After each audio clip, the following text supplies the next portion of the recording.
maybe there's a booking system in the building, and you know this is going to be a big crowd in a certain room, and so you know you want to get ready for that event and make sure they're comfortable.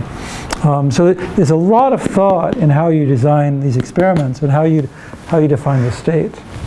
It's a lot of work goes into this, and it's based on deep understanding of the problem. It's not all these things were put in because experts know those are important for decision making. Yeah. Like of the ACOE, how we showed that the average costs are decreasing after each iteration, right?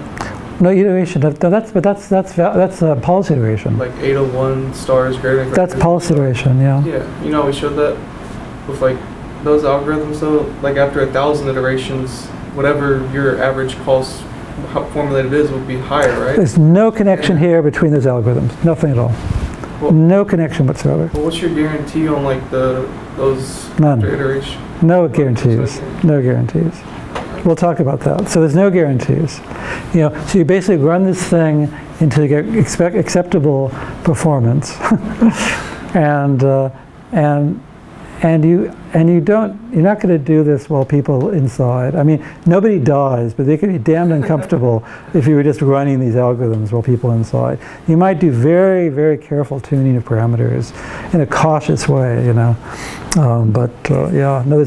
there's no guarantees, but a huge, from the mathematical literature on reinforcement learning, almost all of it is devoted to getting probabilistic bounds on error.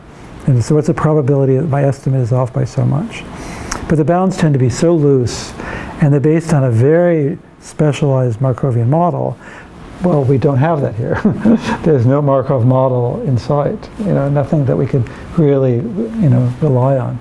So there's no way to get anything like bounds on. We just, yeah.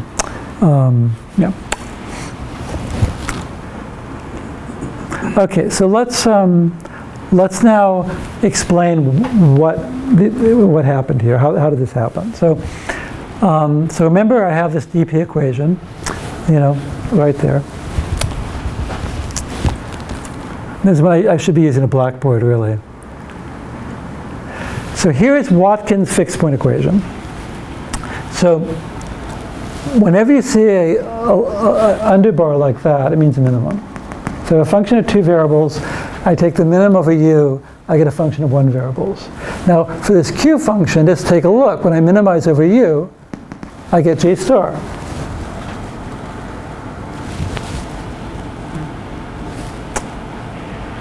And so I can take this, now everyone gets confused at this point. I just defined q star, right? Right? Same thing, right? Right? Everyone gets confused at this point. That's my definition. All right? What's J star? J star is Q lower bar. And for some reason, people always go, what? What are you're tricking me? So we had a fixed point equation for the value function. And with the Watkins trick, you get a fixed point equation for the q function. And then something magic happens after that. Because what's f of xu,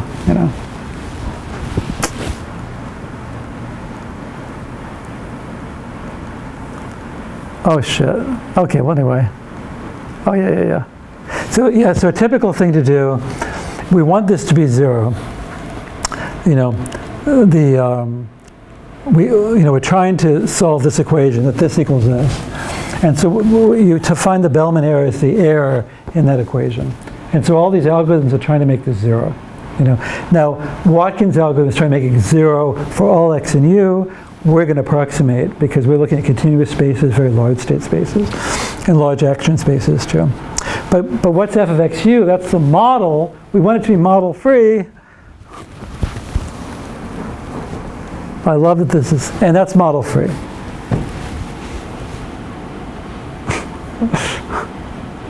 So remember, f is just defines a new state. So if I stick in xk and uk, this whole thing becomes xk plus 1.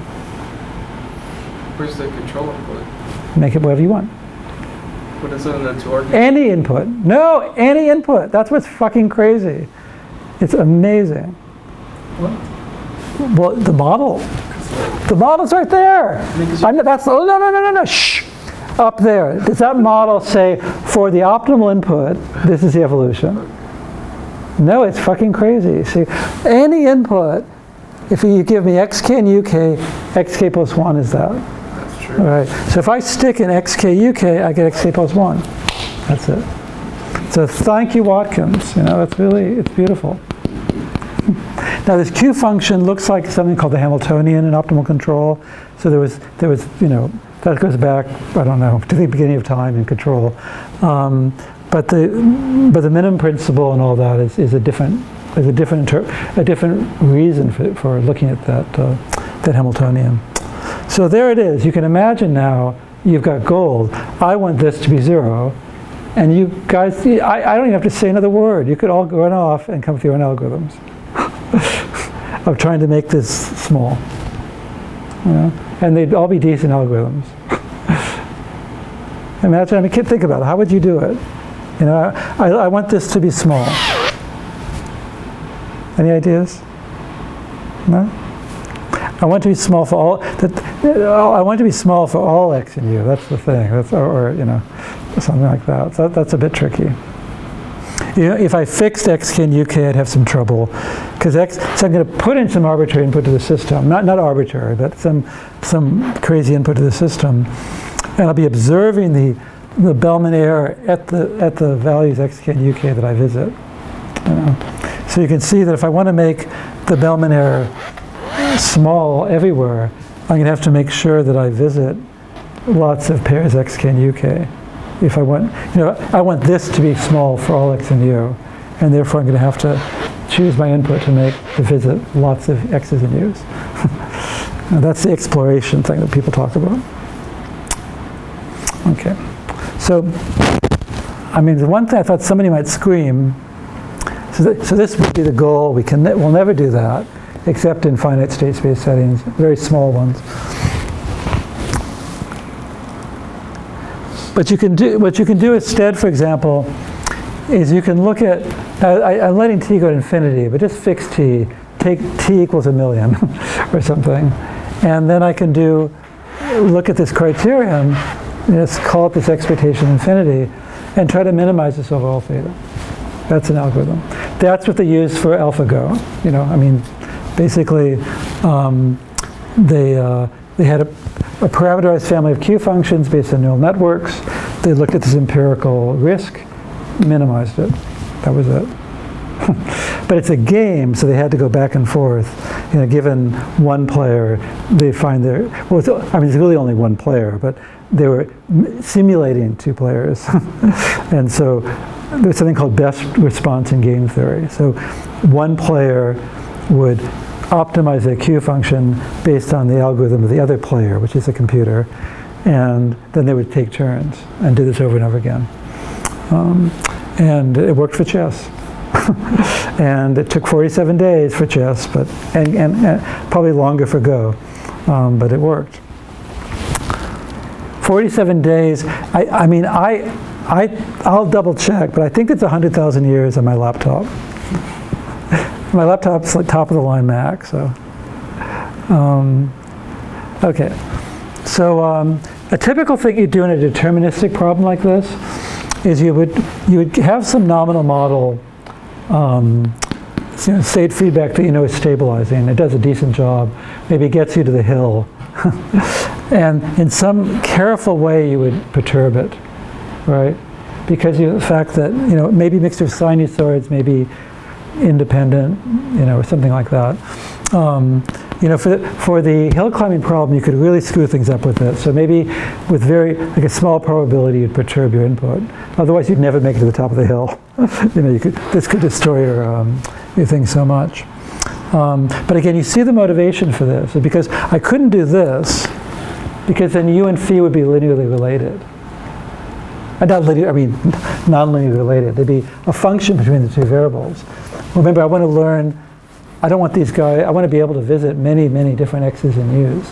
If I put in a constraint that u is a function of x, then then I've got the, I've got the x-axis and the u-axis, and I've got my phi star of x. I'm only going to be observing the Bellman error on a graph. I don't want that. And so by doing this, I'm sort of putting a shady thing around this. And at least I'm observing the Bellman error on a band. So, So there's a lot of work. How do you choose an input?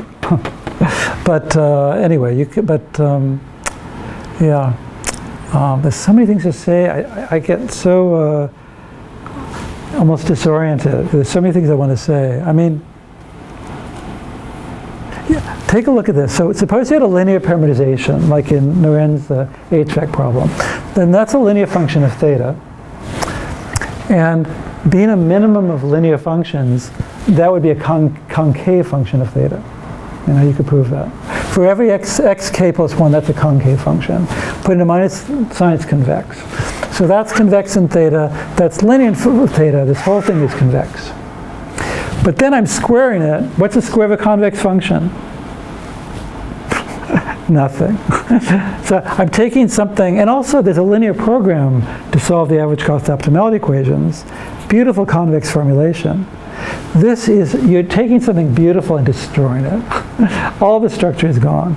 This is an insanely non-convex problem, Because you take a convex function and you square it.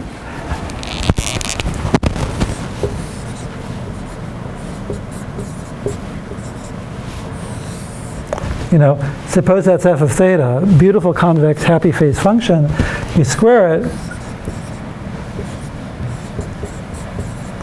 Well, it became negative, so all those negatives are going to get flipped around. So you're going to get something like that.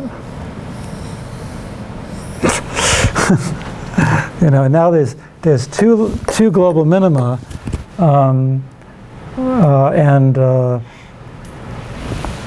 a hill between them, and I mean, at least that's nice. We got lucky because.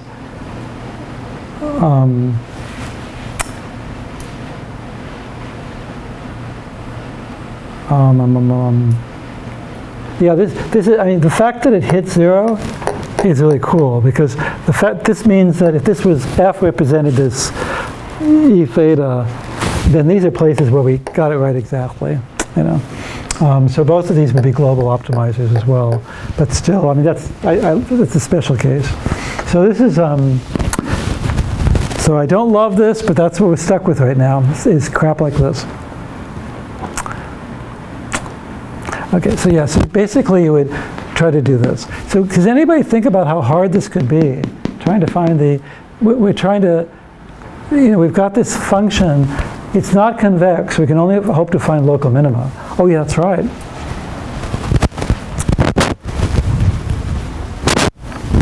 Forgot about that.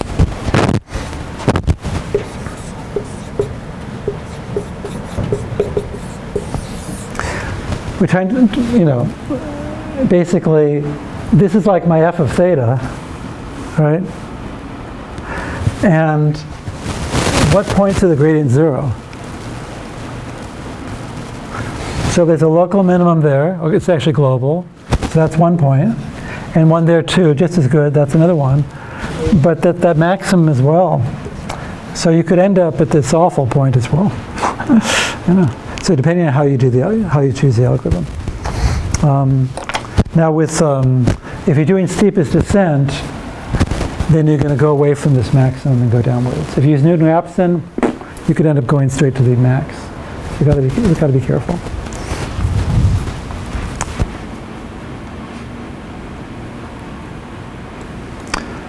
Yeah, and so it's just saying what I said before. Oh, I jumped ahead somehow. Okay, yeah. So again, it's insanely beautiful that we don't need any model at all. The only reason for a model is the architecture for the basis functions, the choice of state, all that stuff. And And we might not know the state. We only have features. So when we might not be taking functions of the state, but just been given a bunch of data, and the state could be out there, something I could never even look at, like the economy. I just have some functions of the economy. I don't have the economy. So that's amazingly beautiful. And again, just emphasizing again, this is just one part of Google's Go. Alpha 0, whatever, Okay, so now here's one thing that goes wrong in these stochastic settings. So the hill climbing problem, there's some random uncertainty and all that. You don't have just a deterministic recursion, there's some noise at it as well. And so if it's a controlled Markov chain, then W there's IID, or at least independent. And this fails completely, because you have the dynamic programming equations involve a conditional expectation. And so if you try to use the same approaches, you would really need a model, if you tried to use the previous approaches. So something really weird is done. What we want now is the conditional expectation of this to be 0. That would be the Bellman equation for the problems I've been looking at. For something, this is like a hill climbing problem. I would have the dynamic programming equation would say the conditional expectation of this given xk and uk is 0. That's what you'd end up with. Go back and look at your DP equations. So what's done there is you take a vector here. So the theta is in some d-dimensional space. And you take a vector zeta k, which is d-dimensional. And you ask for that to be 0.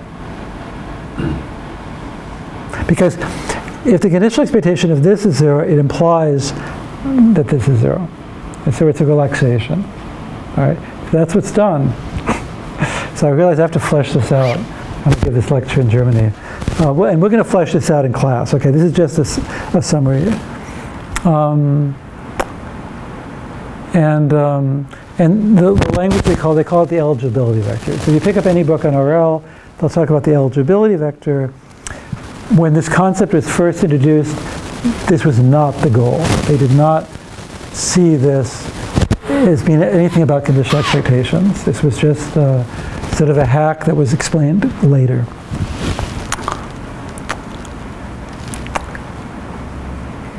Yeah. And so, it's not clear what I mean by this. In physics, it's called a Galerkin relaxation. Because we're looking at dot product. It's like basically you're thinking this is a dot product. Zeta k is a vector.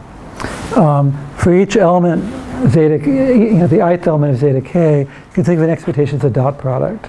And so I've got d dot products, which give me d constraints, and that's the Galerkin relaxation. And d because theta is an RD. Right? They call it a projected DP equation. I don't know what they mean. I don't think it is any kind of projection. I don't know. In some cases it is. If zeta k is chosen very carefully, it can be a projection, I think. But in general, I think that language is not quite accurate. Okay.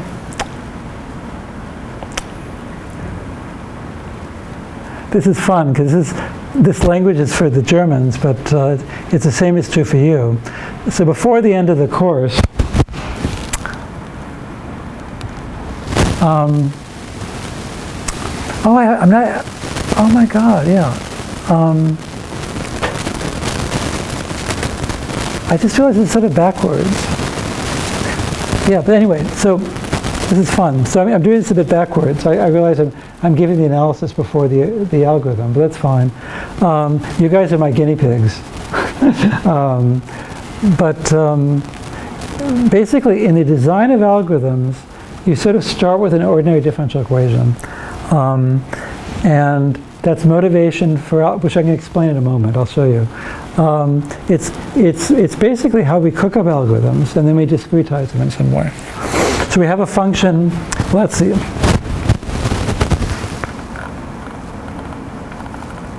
Well, I guess we have a function we'd like to be 0.